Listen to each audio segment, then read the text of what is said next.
All right. Shalom, y'all. Shalom. Shabbat Shalom. Want to start off by giving all praises, glory, and honor be to the Most High God. Uh, we just want to say we're thankful for another Sabbath day of rest for those who keep, the Saturday Sabbath, Friday sundown, Saturday sundown. For those who keep the lunar Sabbath as well, I hope that you had a great Sabbath day of rest. Um, just want to be quick. Well, I ain't never gonna say be quick because y'all know me, but I would just want to say through the Spirit, man. Um, Coming at you with a mighty topic. It's called a different approach, and the reason that I'm going to try to take this approach with going into teaching, when we always go on the street, we always explain to our people, to our fellow lost sheep, that there's an important way. There's let me say it this way. It is important for us to know who we are, where we came from, and why we should practice the original customs of our heritage. There is an importance to that, right? So all we're doing on this live is just going over some of the approaches that, when we're out talking to our brothers and sisters on the street, this is some of the approaches that we take, But overall, like I said, through the spirit, man, we're not gonna be 12 years a slave on here. Just want to run through some precepts and just kind of edify our people and give people a different perspective to help people understand why it is important, right? So let me pull up my notes here. I want to say there's two main things I'm gonna be uncovering, because when you talk about a different approach, to the word, there's so many avenues that you could take. But I really want to focus on two main points. And that point number one is why knowing who you are is very important. Important. And point number two is why keeping the customs of your heritage is important. There was going to be a point number three, but through the spirit, multiple points will come out. So let's get right into it. We're not going to waste no time.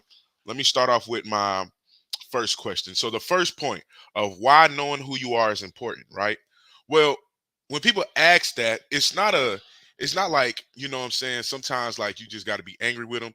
Shabbat Shalom. But sometimes it's just like you just gotta have patience. You just gotta have patience with people, because a lot of our people truly don't know. You know what I'm saying? Like, we're literally out here like lost sheep. Like, we have a mindset of, nothing matters. The only thing that matters is what pertains to America. You know what I'm saying? Getting a bag, getting rich. But the reason knowing who we are is so important is because it's important into the Most High God, right? And the reason it's important into the Most High God is because he set certain prophecies in place um pertaining to a certain people group, from beginning to end. When you look throughout the scriptures, you can see prophecies that lead up to his chosen people before they get on the scene, while they're on the scene, even when they're, what I'm saying, scattered abroad. There's prophecies pertaining to these people that some have been fulfilled, some have yet to come to pass. We can't say that God's chosen people no longer matters, because it does, right? And we're going to go over this. So let me get my first scripture. Let me get the book of Genesis, chapter 17 and verse number 1, right? We start at Genesis 17 and 1. And like I said, it's important because we have to understand, if we're gonna believe in the Bible, we're gonna teach the Bible, we gotta be able to show people why it truly matters. Shabbat Shalom, King. Shabbat Shalom. We gotta show people why it matters to the Most High to know who we are. It should matter to you too. You know what I'm saying? It should matter to all of us. Let me share my screen real quick. Um,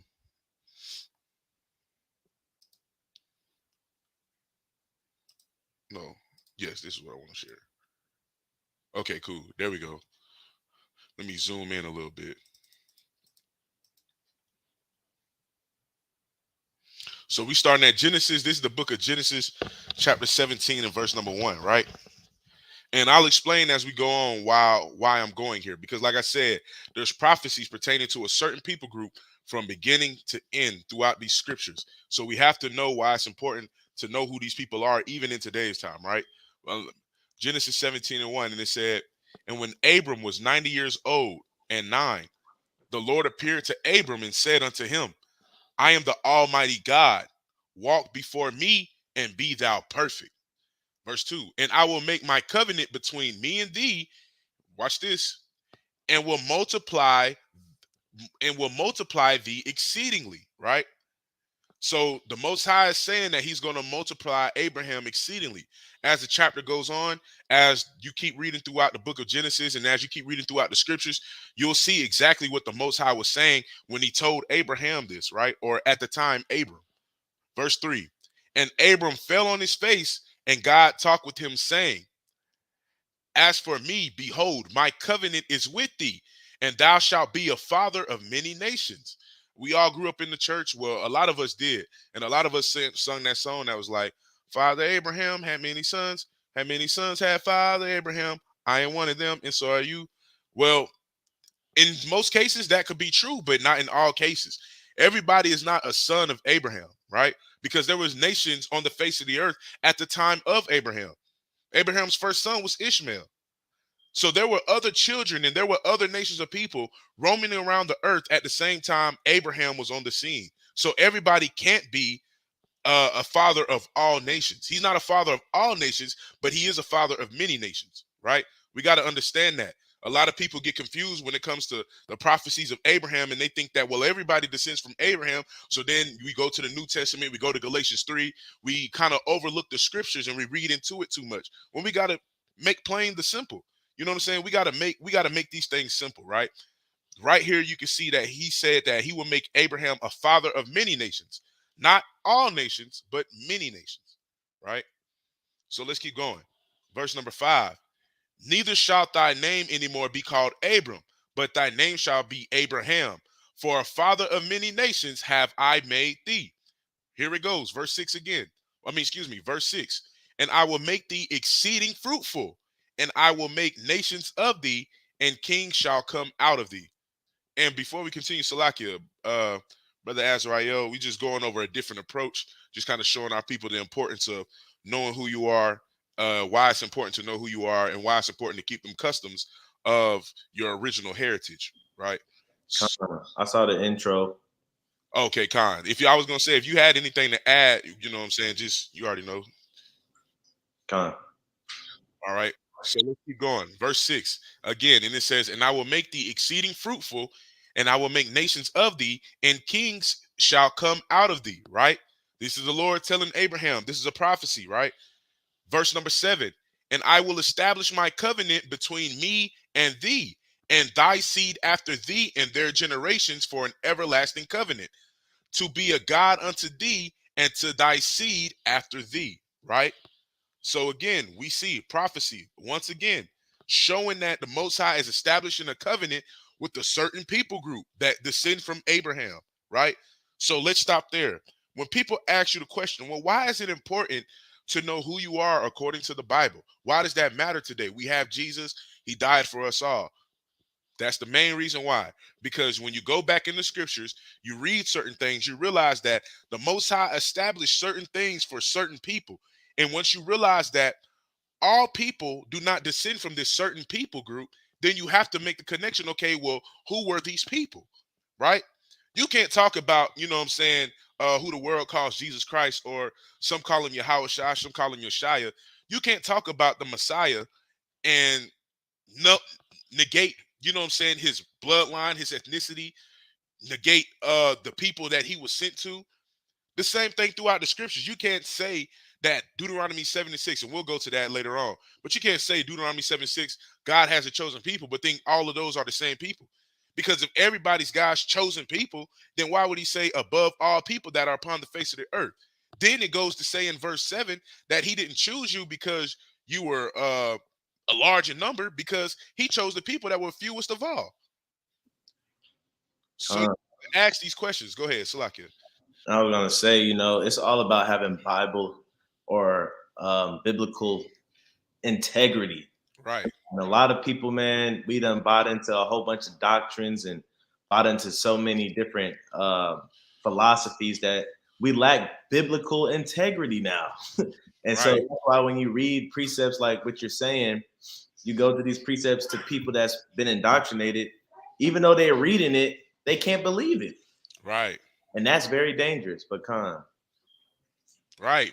Hey, look, you got to have biblical integrity. You have to be a Bible scholar at some point to understand why it matters when it comes to certain things that are said to certain people, thus said the Most High God. You know what I'm saying? Especially the promises, right? We'll get to all that though. We'll get to all that. Let's keep reading though, right? And it says, "And I will give unto thee and to thy seed after thee the land wherein thou art a stranger, all the land of Canaan for an everlasting possession, and I will be their God." Now, as you keep reading, verse 8 is important because as you keep reading through the book of Exodus, Leviticus, Numbers, Deuteronomy, at some point you're going to see who are these people that were given the land of Canaan, right? You're going to see that. So now you got to make a connection. Okay, well, if he told this people you get in the land of Canaan, how is that, you know what I'm saying? How is these prophecies pertain to everybody? Well, they don't. They don't. That's why it's important to know who you are, because guess what?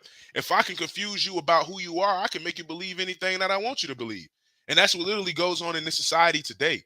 They confuse our people about who they are. They've confused our people about who they are. And now all of a sudden, our people are given into all manner of doctrines. You know what I'm saying? All manner of beliefs, all manner of ideologies.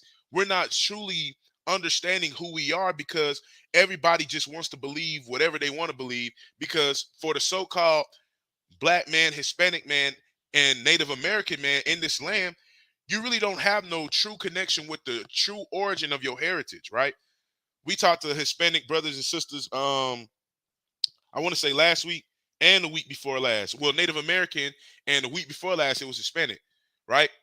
A lot of times we stop at the basics of what we've been taught as children and through our adulthood and stuff like that. I'm saying that to say that a lot of our people stop at what they think they know, but they don't go no deeper to find out, okay, is there more to the story, right? Just like when you think about Hispanics and where they descend from, a lot of Hispanics, they'll just believe that some things, when it talks about in Hispanic heritage, they just stop there and they just leave it at that. But they don't go no further to see that originally these were Hebrew speaking people, right? And there's a lot of Hispanics that will admit that, right? Just like the same thing with Native Americans. A lot of people just think discredit Native Americans as well, but a lot of Native Americans were Hebrew speaking people. These people go back to a certain lineage, a certain bloodline, right? And it's important to know that because why? The same thing with the so-called black man in America. The so-called black man, they try to confuse us about who we are. They call us Egyptians. They call us all types of things. We can be African, but we just can't say we're Israelites, right? We can say anything that we are, but we just can't say one specific thing. We can't call ourselves a JEW, right? We can't call ourselves that. We've seen what happens when we do that. It's a lot of confusion. So now you got the same group of people arguing against the same group of people about who we truly are, because one group of people is confused, one group of people is trying to show these people, and then you got some who don't even care. It matters, right? It matters just because of what we see in society today. But Salakia for the filibuster, let's keep going, right? Verse number 9. And God said unto Abraham, thou shalt keep my covenant, therefore, thou and thy seed after thee in their generations, right? And we're gonna stop right here. It's not that I don't want to read the covenant, but I want to focus on the importance of the prophecies, right? So, and God said unto Abraham, thou shalt keep my covenant, therefore, thou and thy seed after thee. Now let's go down real quick. We're gonna jump down to verse number 19, right? And God said, Sarah thy wife shall bear thee a son indeed, and thou shalt call his name Isaac, right? And I will establish my covenant with him for an everlasting covenant, and with his seed after him. So this the Most High right here saying, like, look, I understand that you have Ishmael, but I'm going to establish my covenant with Isaac, right? You can go to Romans 9. I think that's in Romans 9, where it says, in Isaac shall thy seed be called, right? This is where it originates from. Genesis chapter 17. And you start at, you can really read the whole chapter, right? But I'm just going to the main points because I want to focus on the prophecies. I don't want to get lost in the sauce. I want to stick to the point, the prophecies of why it's important to know who these people are. Because like we said, again, all prophecies don't pertain to all people. And once you begin to realize that, now you can focus on, okay, connecting the dots and saying, this is why it's important to know that these people are these people and these people are these people, because that's the way the Most High ordained it to be. Con. And a lot of people get sidetracked today because that word nation is so broad. Back then, nation was it was still a broad term, but it was more precise. It was more um, it was more direct because if you was a nation, you came from somebody, you came from a lineage. Nowadays, your nation could be America, right? And it Right, it could be you just have pride in this country in this land, right? But back then, a nation was more direct, right? So right. nowadays, it's hard to understand the New Testament without understanding history because you will think that when it says nation, every time it says nation or nations, it's talking about everybody in the whole world, but it's not. It's not so. Right. That's a mighty point because you got to think about it. You can be in the Nation of Islam. That's a religion.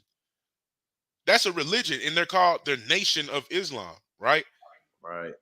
So you got to understand that what the brother said is very profound. It's like you can't make it. You can't just read it and just be so elementary in your understanding. Now I get it. You know what I'm saying? If you're first starting out, you're just now learning, and some things you might have questions about. But as time goes on, you got to go back, like we said the other day on live. I think it was Wednesday. Sometimes you just got to go back when you start feeling like you're chewing meat. You need to take a break from chewing the meat. Go get you a glass of milk, man. Put some ice in it this time. You don't got to drink milk all the time like you were a baby, that warm Similac or that warm breast milk. Go, man, go get you some milk, put some ice in it, take a sip of it, and just meditate on the things that you learned from the foundation. So that way you can help connect the dots together, right? Uh, You got anything to add? I had a precept, but I'll wait till you're wrapping stuff up. Nah, go ahead. You can pull it out. Genesis 48 and 19. Go ahead. I'll read it. Genesis 48:19. And it says, and his father refused. Salaki, you can start at verse 18 just to prove that the Most High does what He wants to do. He doesn't have to follow the order of man or what man thinks is right. Right. So Genesis 49:18. And Joseph said unto his father, not so, my father, for this is the firstborn. Put thy right hand upon his head. Right? Uh, Verse 19. And his father refused and said, I know it, my son, I know it. He shall also become a people, and he's all Salakia, and he also shall be great. But truly his younger brother shall be greater than he, and his seed shall become a multitude of nations. So look, this is talking about Ephraim and Manasseh, right? Ephraim and Manasseh are Israelites. They come from Israel, who's Jacob, who come from Isaac, who come from Abraham. So you see, Abraham is the father of many nations. How you might ask yourself, how so? How can he become a father of many nations? It's just one man, right?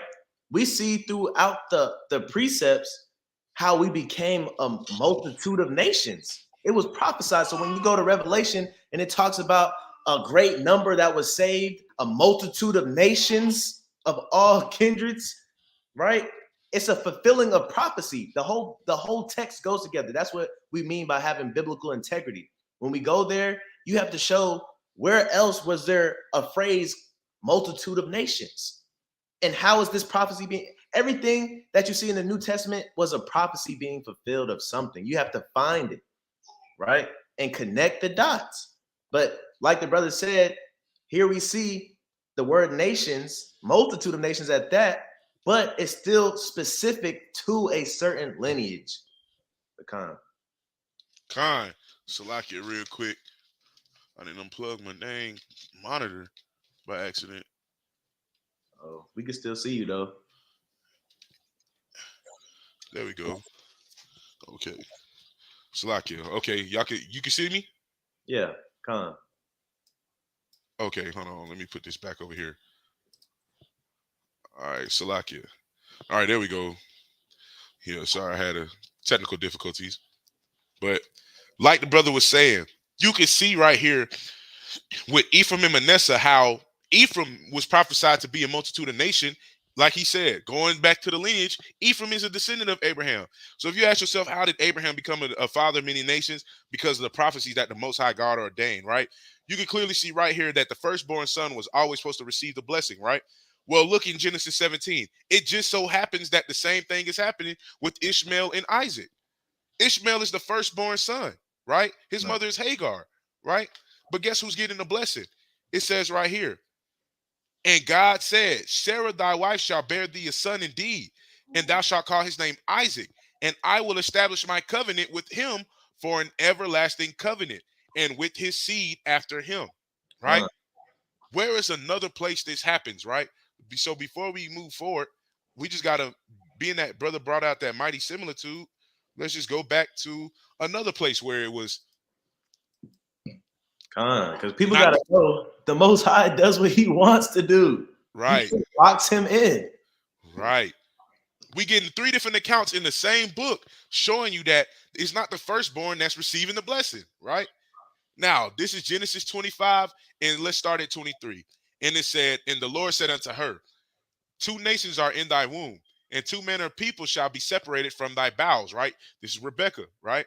And the one people shall be stronger than the other people, and the elder, listen, the elder shall serve the younger. A prophecy, right? Who are these two nations, right? And who is the elder nation that's going to serve the younger nation, right?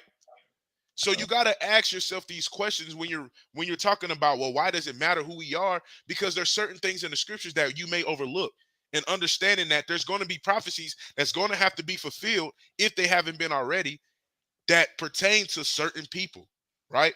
And Verse look, that's a cut too to Abraham being the father of many nations. Because look, nations keep building off of one man. It said two nations was in thy womb, bro.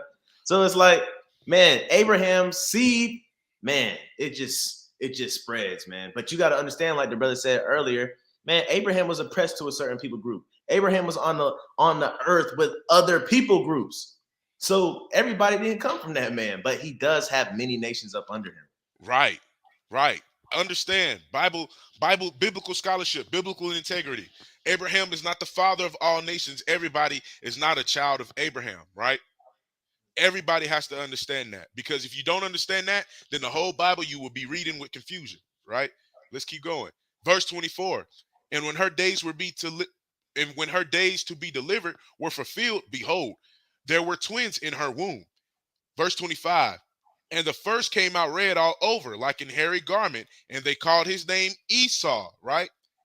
Verse 26. And after that came his brother out, and his hand took hold on Esau's heel, and his name was called Jacob.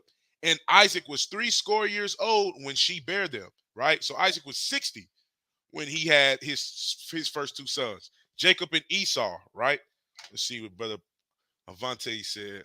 They understand the other examples, but somehow that one doesn't make sense because it doesn't fit their doctrine. Right. Hey, look, we got to be careful too, because as Israelites, sometimes I've seen it firsthand where sometimes Israelites can take something that doesn't mean something and turn it into something totally different. We all got to be careful when we're talking about the scriptures, right? A lot of people play that game where if it doesn't fit my point, I'm going to try to make it do it. If your doctrine is not the Bible, then your doctrine is flawed. If your doctrine is the Bible, then you will never go wrong. You know what I'm saying? Biblical integrity, man. Right. And biblical integrity, it cuts you a lot. A lot of times when you pride yourself in having biblical integrity, it'll cut your flesh because you'll read something that you wholeheartedly disagreed with, and you just have to agree with it because Right. that's biblical integrity. You know what I'm saying? And a lot of people aren't built for that, man. A lot, like Right. Vontae said, some people got their own narrative, got their own doctrine, and if it don't fit, for example, brothers will read a passage and stop before it gets to the point, go to another passage, right? Because it doesn't fit their doctrine, they're not going to read it. That's going off, and that's not having biblical integrity. And you need that to understand the Bible and to stand strong in this faith. Right. It's important. I'm gonna go sideways real quick. I'm gonna go sideways because if you truly understand the word, then you'll understand this, right?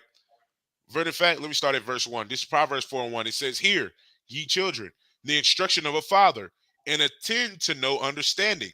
For I give you good doctrine. Forsake ye not my law. The Most High already gave us good doctrine.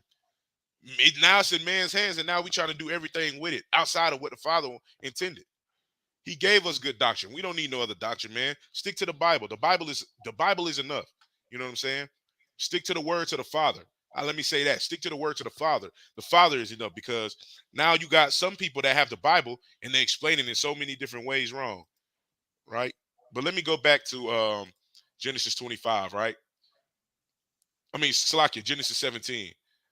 Because we see that this is the birth of Jacob and Esau, where we see three accounts where the second born was actually given the blessing over the firstborn, right?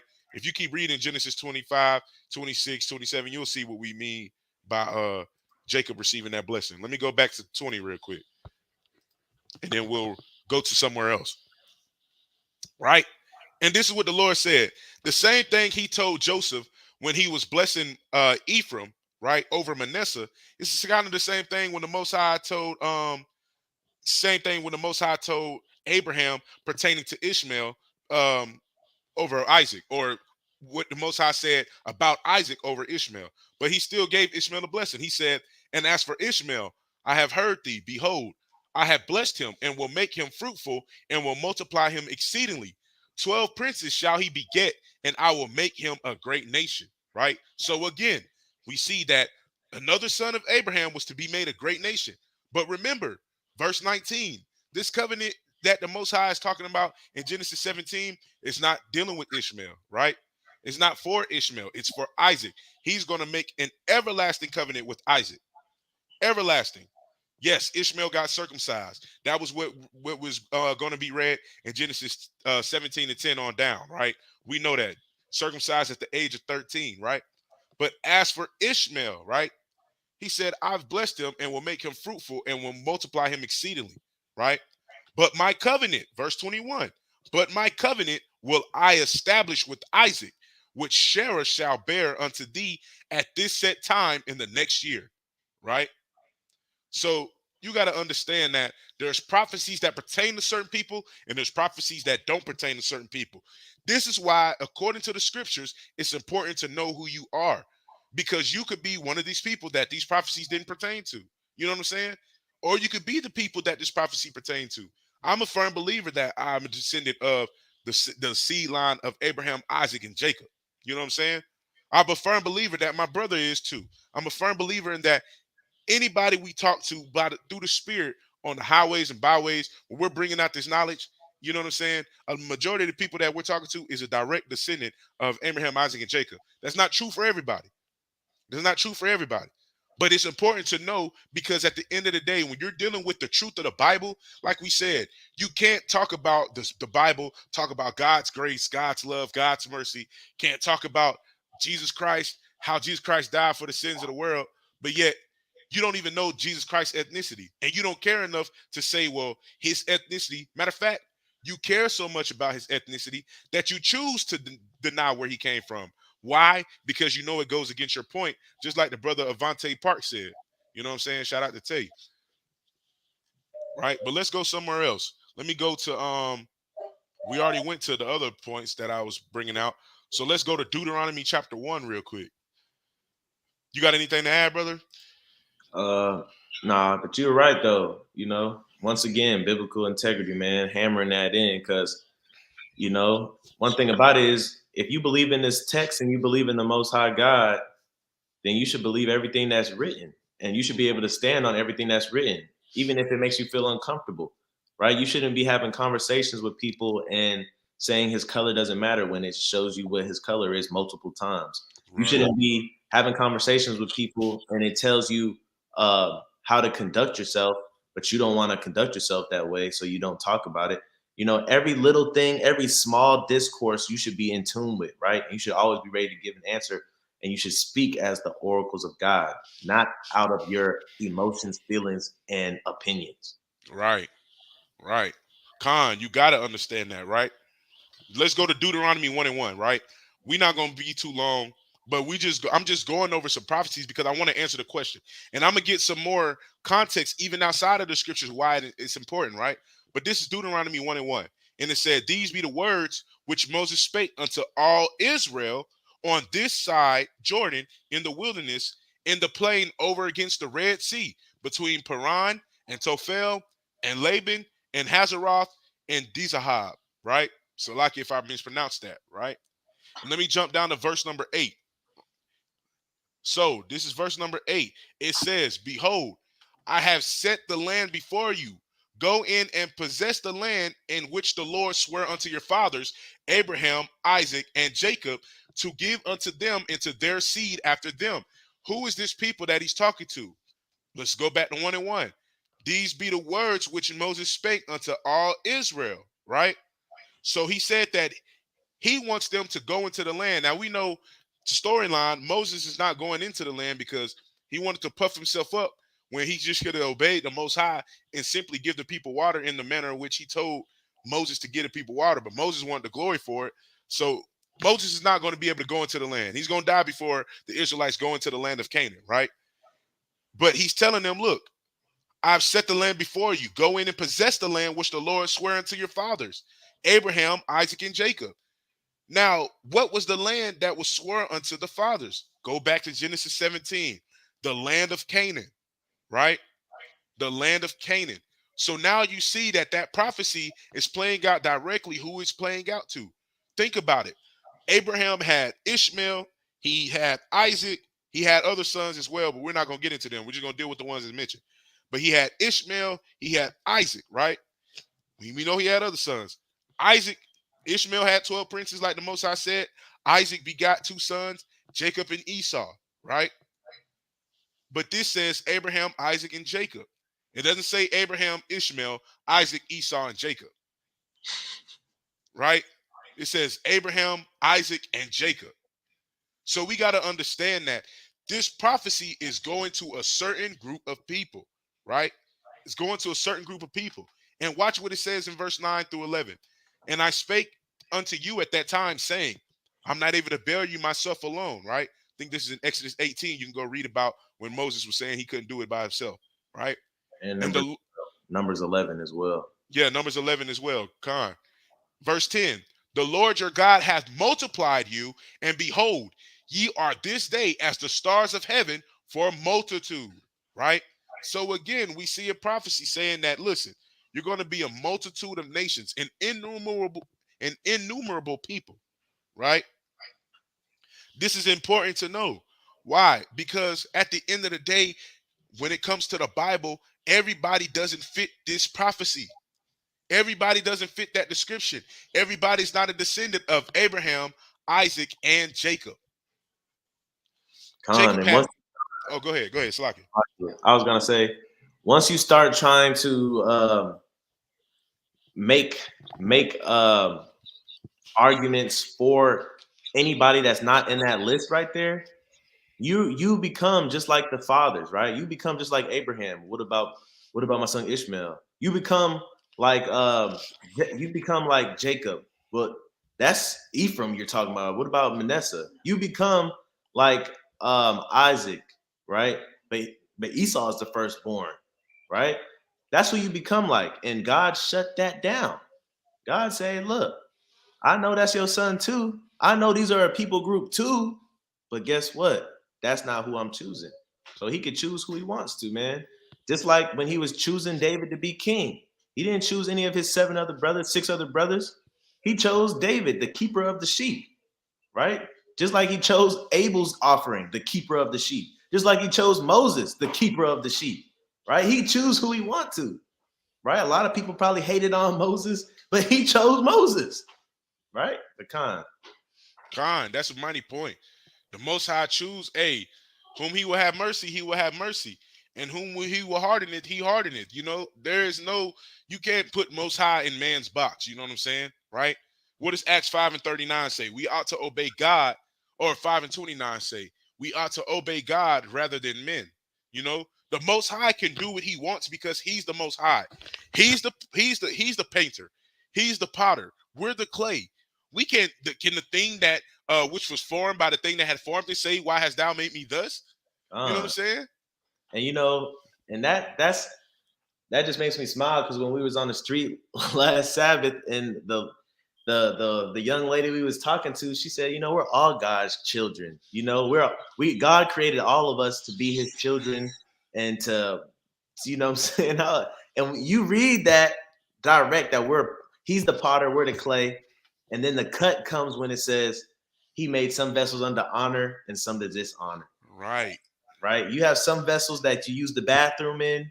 You have some vessels that clean pots and pans in, and it's okay to get dirty. You have some You have some vessels that look so beautiful you don't touch them at all. Those are those vessels to honor. So just like that, we're those vessels. So guess what? That must means there's some vessels for honor and some for dishonor. So Right. The Most High makes laws and rules for us, not for him. God, Right. Hey, the Most High could do what he want to do. You know what I'm saying? He's the Most High God. Who are we to tell him that you didn't really say this? You know what I'm saying? You didn't really mean this. Like, there's gonna be people at the day when they being judged telling the Most High, like, well, it says in your word, you didn't really mean it like that, because if you did, it's just gonna be like, you gonna tell me what I said? right? That's crazy though. That's crazy because it's gonna be people like that. But but if you saying this, that means this prophet was off. Right, That means Moses was off. That means so and so was off. Because Elijah said this. But right. you talking to who created Elijah? Elijah. You talking to who created Moses? Like, yo, hey, look, somebody gonna be standing there, and the Lord just gonna be like, hey, get your man's, man. He don't even know what he talking about. Who is he talking to like that? Like, are you gonna tell me what I meant? How you gonna tell the Lord what he meant? You know what I'm saying? Right. So you got to understand that you got to have biblical integrity with the scriptures, man, because it's important to know who you are. The prophecies is how you tell who you are, right? Let's go to another one, right? This is the book of Deuteronomy 7 and 6. And it says, for thou art an holy people unto the Lord thy God. The Lord thy God had chosen thee to be a special people unto himself above all people that are upon the face of the earth. We read this so much, it's just like routine in the back of my head because we're a chosen people, right? When you look at above all people that are upon the face of the earth, you have to understand that, okay, this is another indicator that a group of people that the Lord is talking to is not everybody, because it says above all people that are upon the face of the earth. And many people can say, okay, well, um this is about the people who believe in God. They're the people who is above all people, right? And they'll use verse number 8 or 7 to explain that. And it said, the Lord did not set his love upon you, nor choose you because you were more in number than any people, for ye were the fewest of all people. They'll be like, well, the believers of God are few. You know what I'm saying? But according to the world, outside of Hebrew Israelism as one of the fastest growing religions, you know what I'm saying? But Christianity is one of the largest religions in the world. So how is it that how is it that everybody that believes in God is few, but at the same time Christianity believes in God and it's one of the largest religions there is in the world? You know what I'm saying? That's a contradictory. Who is this talking about then? If it's not talking about a spiritual belief, you can cut that in verse 8. It says, but because the Lord loved you and because he would keep the oath which he had sworn unto your fathers. Who is the oath that he sworn unto the fathers, right? Again, we read in Deuteronomy 1 and 1, who this book is pertaining to, right? The words are being spoke unto the children of Israel, right? It says the oath which he swore to your fathers. We read the oath earlier that the Lord will make us a great nation, an innumerable multitude, right? So like I didn't mean to do that. A great nation and innumerable multitude, that he would give us the land of Canaan. All we got to do is keep his covenant, right? The oath which he has sworn unto your fathers, had the Lord brought you out of where? Everybody didn't come out of a place that the Lord brought them out of with a mighty hand and redeemed you out of the house of bondmen. Wow. From who? From the hand of Pharaoh, king of Egypt. So everybody, we can start right there. Everybody did not go into Egypt and come out with the mighty hand and a stretched out arm, right? Every nation on the face of the earth, everybody who believed in the God of Abraham, Isaac, and Jacob did not go into Egypt and get brought out with the mighty hand and the stretched out arm. Let's just stop there. There's other nations of people that were on the earth at the same time the children of Israel was in a hard bondage, in the house of bondage, in the land of Egypt, right? So you got to think about it like this. It matters because integrity means everything. Who you are matters according to the scripture because it matters unto the Most High God. If it didn't matter to the Most High God, he wouldn't put indicators like this in there, because the Lord loved you and because he would keep the oath which he had sworn unto your fathers. He wouldn't put key indicators right there, right? Let's go to another point. You got anything to add, brother? Let's go to the book of Deuteronomy I'm gonna go to Deuteronomy 28 and 1, right? And look, we're not gonna go through this whole chapter, but everybody knows, majority of people knows, if you follow Israelites, you know about Deuteronomy chapter 28, right? This chapter right here is such a key indicator that it's not for everybody. It's only exclusive to a certain group of people, right? Because there's prophecies all up and down this list, right? If this is talking about everybody, then we got to understand that this is going to be something. Because the same thing we just did with Deuteronomy 7 and 8 is the same thing we can do with Deuteronomy 28 and 68, right? And the Lord shall bring thee into Egypt again. So if this chapter is talking about everybody, then why is it saying I'm gonna bring you into Egypt again? Right? We just established that everybody didn't go into Egypt. There was only a certain group of people that he was talking. There was only a certain nation of people that he was talking to. They were descendants of Abraham, Isaac, and Jacob, right? So you got to think about biblical integrity. All this matters because at the same time, like we've been saying, if I can confuse you about who you are, you know what I'm saying? Then I can make you believe and follow anything that I want you to. Because if you don't know who you are, then how are you going to defend something? You don't even know who you are. You're not even sure about who you are. All you know is you was just born here. And a lot of our people are born here and they literally believe their whole life, even when they're in the grave, that they were just born here, right? And it's sad because it's just like we have a job to do as people who read the Bible, believe in the Bible, want to teach the Bible. We don't do this for money. We don't do this for likes. We don't do this for a following. We do this because the Most High has put the Spirit on us to go out and do what thus saith the gospel. Thus saith the prophet Isaiah in chapter 58. We out here to wake up our people, to do our part. We were once ignorant before ourselves. I was once the person that, hey, look, it didn't matter to me where I come from. The only thing I knew about me is that my last name was Ford. You know what I'm saying? I was born in Wichita, Kansas. I knew that my daddy was born in Oklahoma City, Oklahoma. I knew that my mama was born in Wichita, Kansas. I knew that my grandma was born. I want to say I forgot where my grandma was born at, but I just know that that's as much as I knew. I knew that I had Native American on my mama's side and my daddy's side of the family. That's all I knew.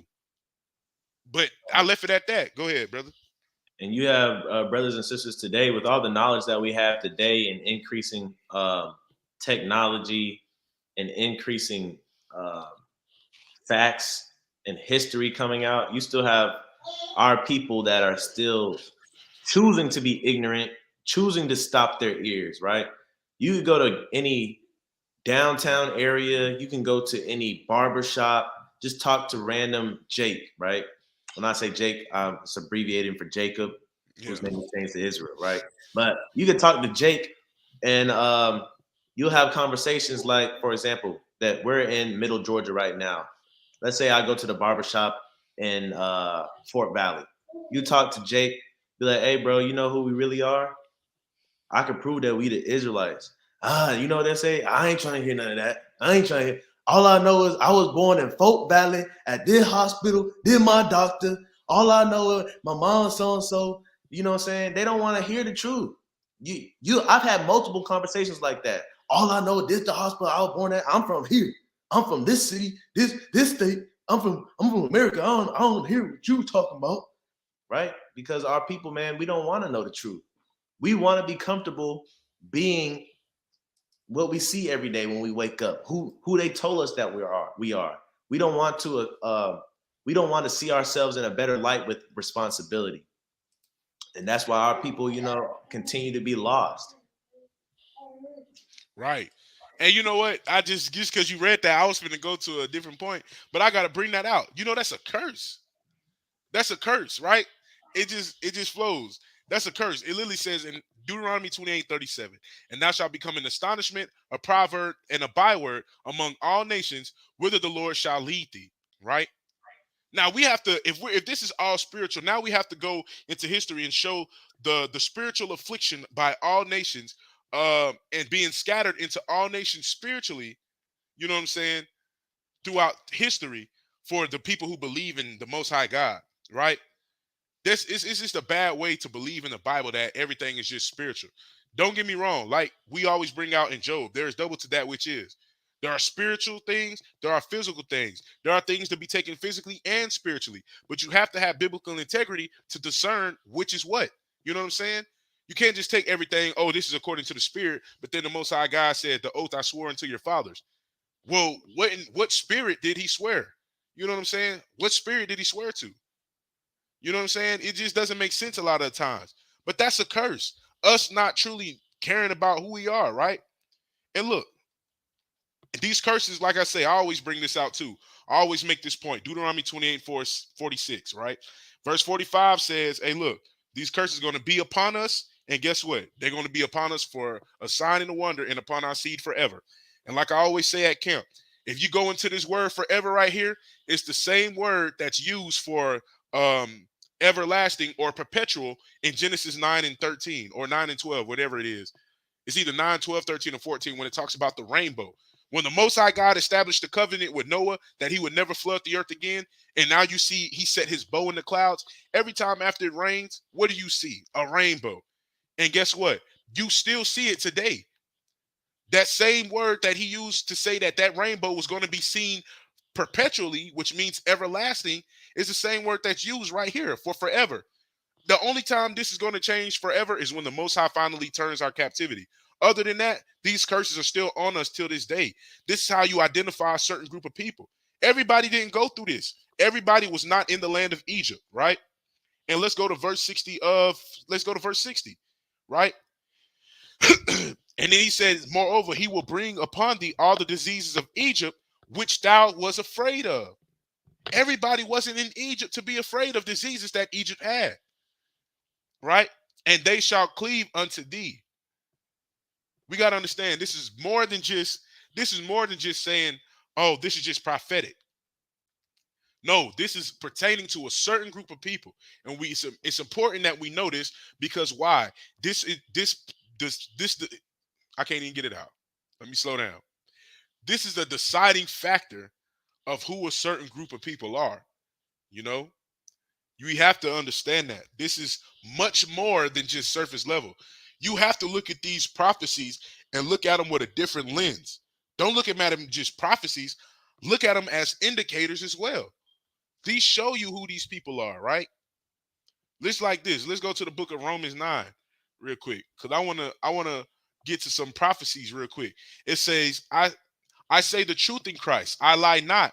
My conscience also bearing me witness in the Holy Ghost. This is Paul speaking. That I have great heaviness and continual sorrow in my heart. For I could wish that myself were accursed from Christ for my brethren, my kinsmen, according to the flesh, who are Israelites, to whom pertaineth the adoption and the glory and the covenants and the giving of the law and the service of God and the promises, whose are the fathers, and of whom, as concerning the flesh, Christ came, who is over all. God be blessed. God bless forever. Amen. Right? So we have to understand that. Listen, Shabbat Shalom. Shabbat Shalom, King. You have to understand that this is important to know because at the end of the day, this identifies a certain people group who are Salakia, who are Israelites, to whom pertaineth the adoption and the glory and the covenants. Everybody's not an Israelite. There's no such thing as spiritual Israel, right? No such thing as spiritual Israel. Like we said, the law is spiritual, yes. But if Israel is just spiritual, now we have a huge problem with dealing with bloodline on our hands, right? Because why? This is the book of Romans, chapter 7 and 14, right? I mean, Hebrews, Salakia, Hebrews 7 and 14. Not Romans, but Hebrews 7 and 14. Because Romans 7 and 14 was like law is spiritual, right? Let's go to Hebrews 7 and 14, right? And it says, for it is evident that our Lord sprang out of Judah, of which tribe Moses spake nothing concerning priesthood. Now, how do you spiritually differentiate what tribe you come from? How do you spiritually discern who's a priest and who's not? You know what I'm saying? How do you spiritually discern that? Then you have to go into look at things like this, right? Our Lord sprang out of Judah, right? Now, you got to think about it like this. Christ was an Israelite, right?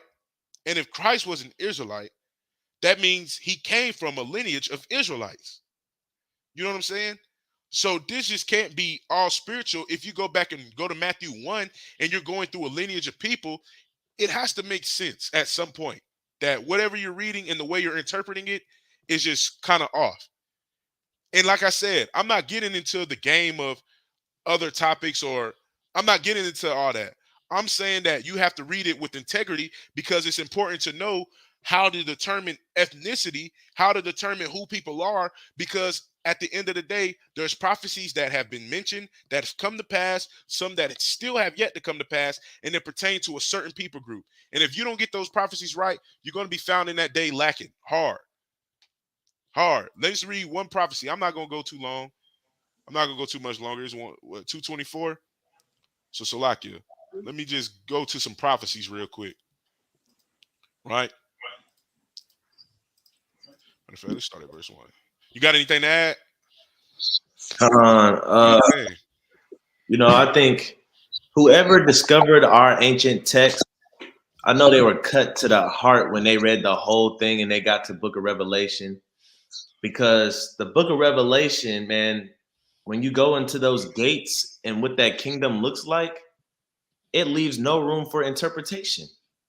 The only way people can deal with that don't agree is to philosophize and say, you can become spiritual Israel. But like you said, you cannot determine what tribe you come from if you're spiritual. But it's just a cut because the Most High God, right? He has ordained from the end, from the beginning, and the end there's 12 gates with 12 names on it, Right. right? And it's I know for some of us that have been conditioned to think everybody is equal, and I know that's very disheartening to read that the Most High from the beginning ordained the end to be as narrow as it is, right? We thought it was going to be broad. We thought it was going to be one gate. We wanted it to be one gate.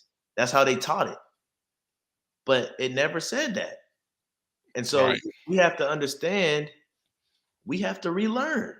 We have to actually read what it says and understand this is not a God of everybody. I watched the lesson the other day, and the brother said, you know, in the New Testament, it's clear he was speaking to the churches of the Israelites because, man, Rome was the biggest empire at the time. They had their own gods. That means the majority of people were into Asteroth. They were they were into Jupiter. They were into all of these other gods. They wasn't worried about the God of the Hebrews. What? We were servants. We were we were, what I'm saying, like we are today, just niggas. We're in the ghettos. They wasn't worried about our God, right? Just like if you would go to somebody of high class today in this society, right? You go to a nice neighborhood and you tell them about uh, worshiping your ancestors. They don't care about none of that. They're into white Christianity and Catholicism, right? It's the same thing back then. And look, we had a God that was for us. And that's what this text is all about. They found our text and then try to make it fit everybody. But you can't do that. We can't do that with so-called white people. Can't do that with so-called Arab people. Can't do it with so-called Asian people.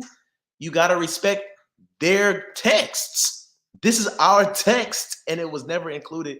It was never supposed to include everybody. Yes, he's a great God. Yes, he did those mighty and terrible acts against the whole earth. But he has one group of people. God.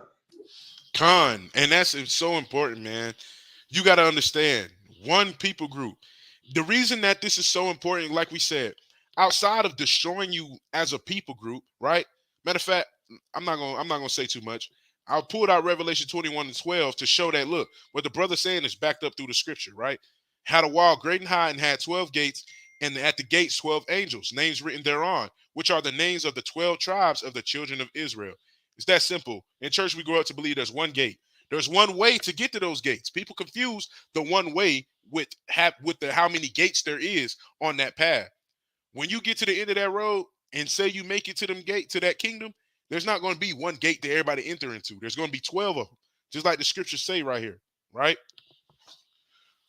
But outside of that, going back to this, It's just so important, man. It's just so important to know that you can't just say that, oh, it doesn't matter. It does matter. And this is a lesson just to help people understand.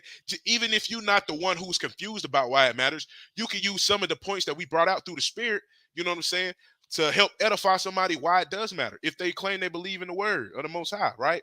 This is important to know because people like to think that Israelites, oh, the Israelites Old Testament, that don't matter no more. Well, it says right here, I say then, hath God cast away his people? Most High forbid. God forbid. This is what Paul says. For I also am an Israelite of the seed of Abraham of the tribe of Benjamin. Right? The Most High has not done away with the children of Israel. How can I substantiate this? Right? Let's go to the Ecclesiastes, Salakia. Ecclesiastes 1 and 9, real quick. Ecclesiastes 1 and 9. And what it says right here, it said, the thing that hath been is that which shall be, and that which is done is that which shall be done. And there is no new thing under the sun, right? There's none new thing under the sun, right? He says, of course, God didn't cast out his own people, but he did tell us to be a light unto the nations. I'm not worried about, I'm not focusing on being a light into the nations part. I'm focusing on why God's people matter. You know what I'm saying? Why God's true chosen people matter. It's not about being a light into the nations. We're not focusing on that. We're not focusing on the topic of, oh, salvation, who it pertains to. We're not focusing on that, right? That's another topic. What we focusing on is that telling the truth about who God's chosen people truly are. That's what we want to know. Who God's chosen people truly are, Con, right? and you touched on that on your previous video about what that light was, right? And Right, showing that light is the law, right? And it's important to know who the actual people are. What this video is kind of pertaining to, because if you don't know you're supposed to be following the law, how can you be a light? How right, can you show the light? Because to show the light, that means you know the law and you're doing the law, and your actions are showing other people how to operate in the law. That's what light is. The light is the law. The law is the light, right? right, That's why it's important to know there's an actual people that are supposed to be the light, right? That are supposed right. to follow in the light. Con. Con, you got to think about it like this. Listen, Proverbs 6 and 23, for the commandment is a lamp and the law is a light, and the reproofs of instruction are the way of life. The Most High said in Matthew 5 and what, 13, 14, that we're illuminated. We're, you know what I'm saying? We're light on a hill that cannot be hid. We're supposed to be illuminated.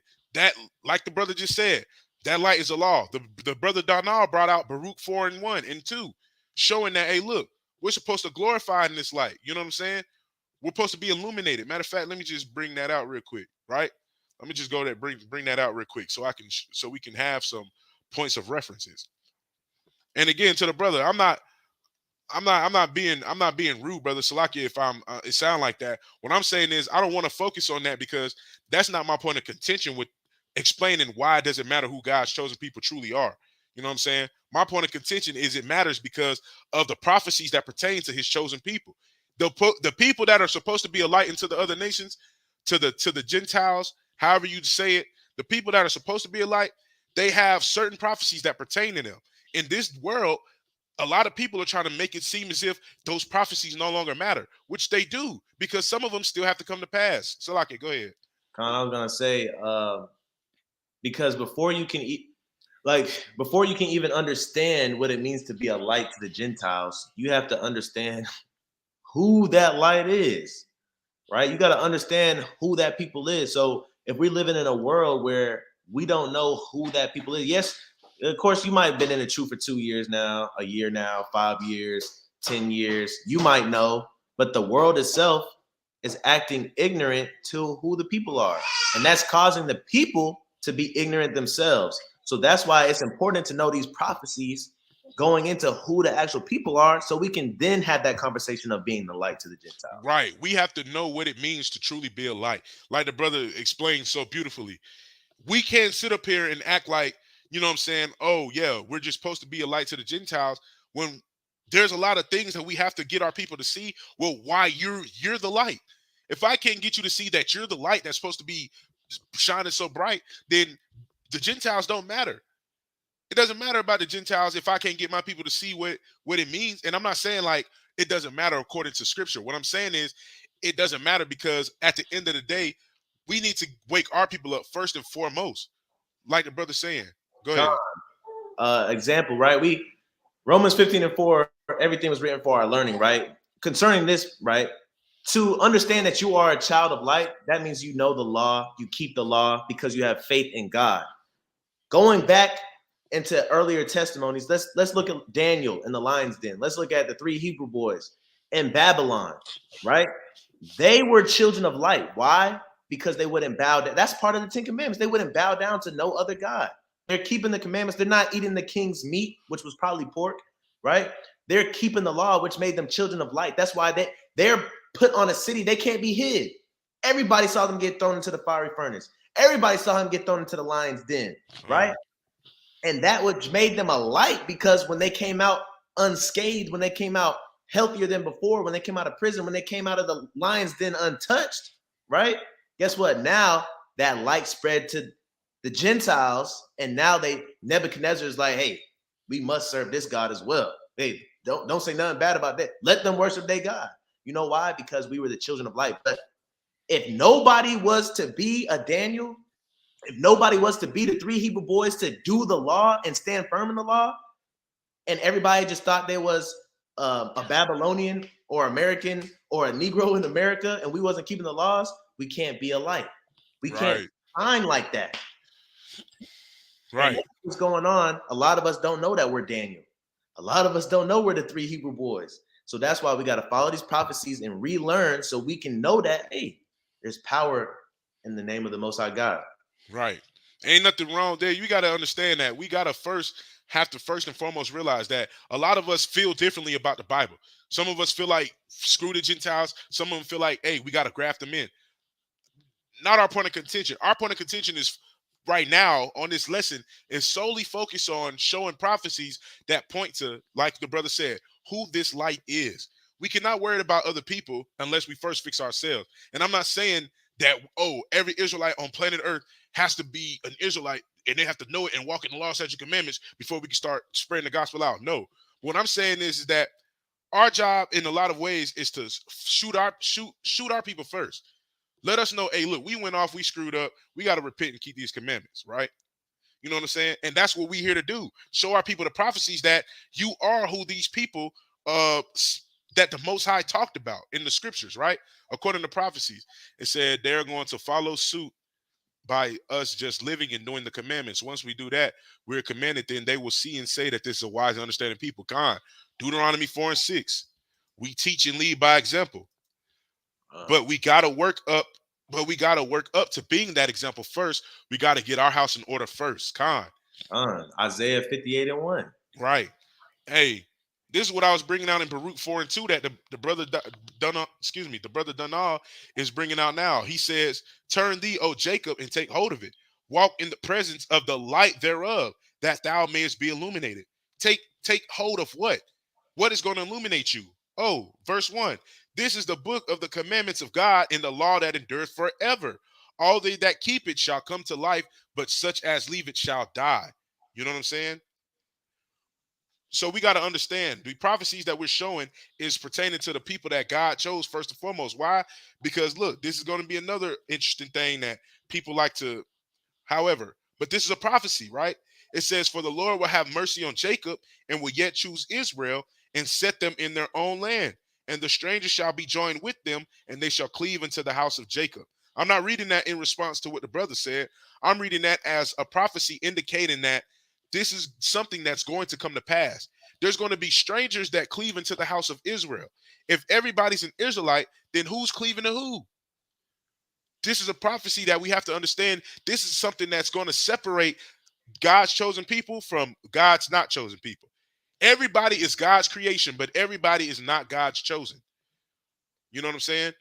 Everybody was created by the Most High, first and foremost. The Most High created everything that liveth, breatheth, moveth on the face of the earth and in the waters and in the firmament above, right? But he did not choose everybody that is on the face of the earth, that is in the waters, that is in the firmament. You know what I'm saying? He did not choose everybody. He chose a select group of people, right? So we got to understand the reason I went to Isaiah 14 is not to discourse what the brother said, not to discourse this. I'm not going to Isaiah 14 to prove this point a lie. I'm going to Isaiah 14 to prove that, listen, And the people shall take them and bring them to their place. And the house of Israel shall possess them in the land of the Lord for servants and handmaids. There's going to be Israelites that possess people in the land of the Lord.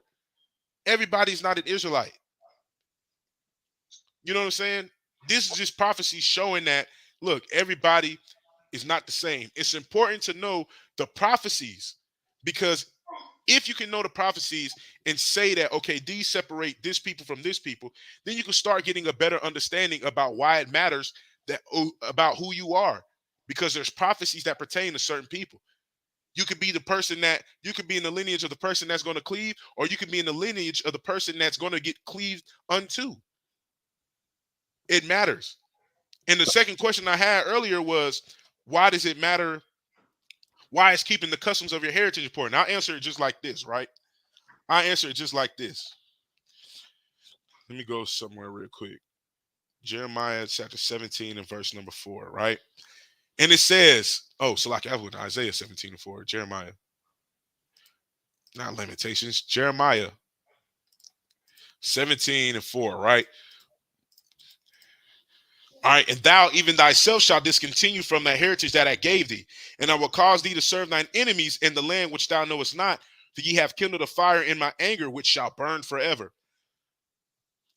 When you forget your heritage, you know what I'm saying? When you discontinue from it, you no longer practice it, you don't longer walk in it. Which is why in today's time, in today's society, we see so much wickedness with amongst our men and women, because people don't understand who they truly were. That's why we celebrate Christmas, Thanksgiving, New Year's in the wrong season. That's why we don't keep the laws of the Most High God. That's why we don't keep the feast and holy days of the Most High God, is because we've been discontinued from our heritage. That's why you have to go back and line up the prophecies, that some of the prophecies that we've uncovered. There's a lot more that we could have went into, but some of the prophecies that we uncovered, you have to go back into them to understand, okay, well, this is who these people are. And the reason that keeping the heritage is so important, because what did the Most High say about us if we do what we're supposed to do, right? I'm gonna just get a quick one. Second Chronicles 7 and 14, right?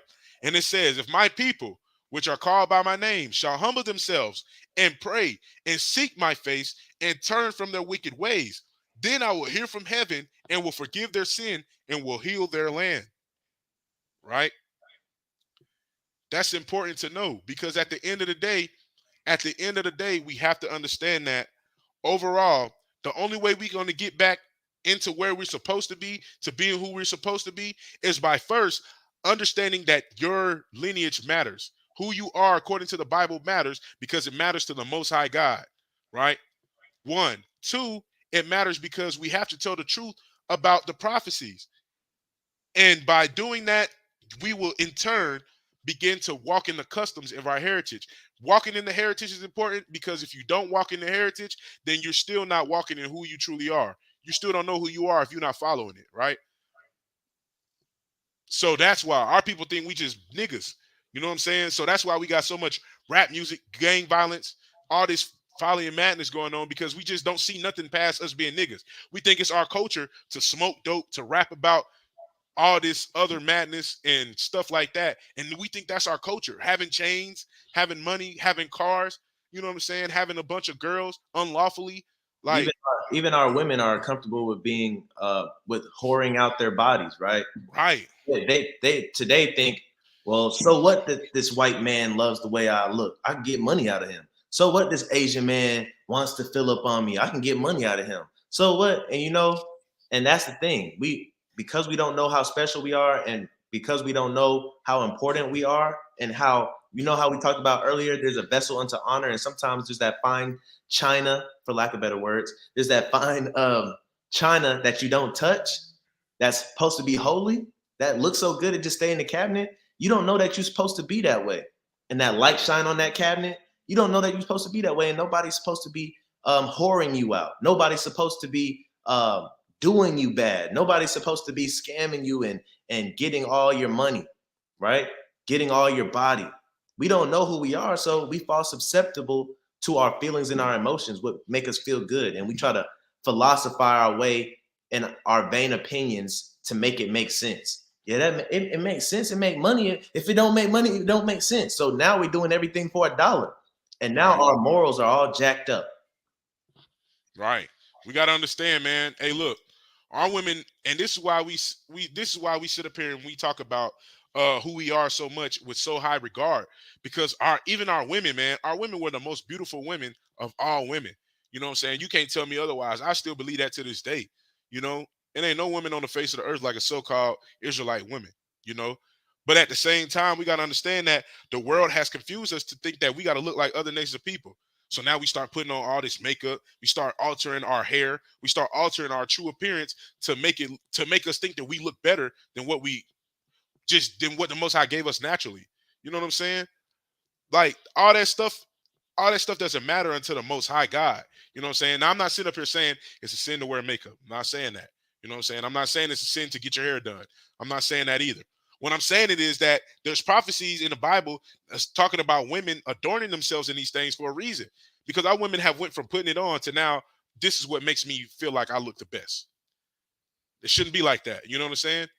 Just like our men. Our men just out here putting their penis in everything that live and breathe, man. We got to stop doing that. We give power to these women just because we so lustful, you know? And just like the women are starting to rule the men because men just don't know how to control themselves. It's messed up. This is why it's important to know who these people are so we can get back to doing what we're supposed to do, so we can get back to the land that we're supposed to be in. You know what I'm saying? The land is hurting right now. And the only way it's going to get healed is if we follow these prophecies, we make clear distinctions about who these people are, we line it up with history in the scriptures, right? And more prophecy, we back to the status quo. You know what I'm saying? But until then, hey, we gonna keep doing our part. Hey, brother, DM us, man. Just DM us on IG. Excuse me, at the hopeful election. You know what I'm saying? If you want to talk about scriptures, you want to go through break bread together, do that. Send both of them scriptures in the DM. But look, we gonna jump out this thing, man, because we finna get ready to go out to the highways and byways and make our call in the election sure. But just want to say, man, Shabbat Shalom again. I appreciate everybody for tuning in. Um, did you have anything to add real quick before Okay, yeah. Just want to say Shabbat Shalom, man. Appreciate everybody for tuning in. Hey, at the end of the day, we're here to make our call in an election sure. Um, just want to give all praise, glory, and honor to the Most High God. Lord willing, you were edified. If you need some further explanation on anything we uncovered, like we said, our information is going across the bottom of the screen. You know, our IG is the Hopeful Election. Our email is hopefulelect12@gmail.com. Facebook, the Hopeful Elect. So hit us up. Get in contact with us. However, we even got a Twitter at the Hopeful Elect. So get at us through the spirit, man. We just gonna cut this thing down and say shalom.